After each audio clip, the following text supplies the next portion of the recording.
Cette loi, elle me semblait à contre-courant.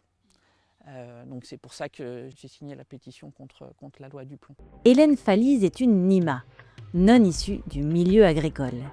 Ancienne ingénieure, elle s'est formée au maraîchage en 2016 avec son mari Étienne, pour lancer en 2018 leur propre ferme, baptisée le Village Potager, près de Nemours, à une centaine de kilomètres à peine de Paris. Il y a quelques semaines, Hélène a fait comme un peu plus de 2 millions de personnes en France. Elle a choisi de signer la pétition lancée contre la loi du plomb, adoptée le 8 juillet dernier.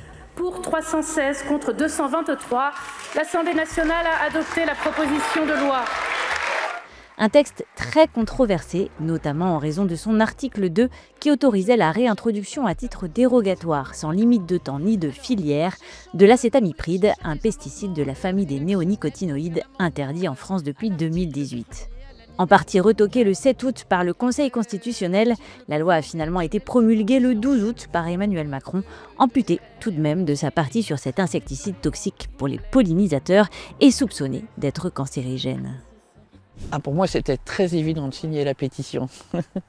C'était vraiment très évident parce que j'ai vraiment eu très vite l'impression que c'était une loi à l'envers, qui n'allait pas dans le sens de l'histoire, quoi. Nous, ce qu'on essaye de faire ici, c'est de montrer qu'une autre voie est possible. Voilà. Déjà, moi, je pense qu'une autre voie est nécessaire. Je veux dire, il faut réduire l'usage des pesticides. En fait, l'article 2 sur l'acétamipride, effectivement, nous, comme on a choisi de s'en passer et qu'on met en place des pratiques qui permettent de s'en passer, voilà, c'était très concret pour nous. L'impact sur la santé humaine, l'impact sur la biodiversité, l'impact sur la santé des sols. Il faut aller sur une agriculture avec plus d'agroécologie et moins de pesticides. Dès le début, pour Hélène et Étienne, le maraîchage agroécologique et bio était une évidence.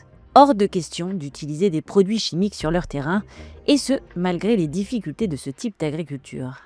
Résultat, le couple réussit aujourd'hui à faire pousser sur ses terres pas moins de 160 variétés de légumes, dont 90% sont revendus en circuit court.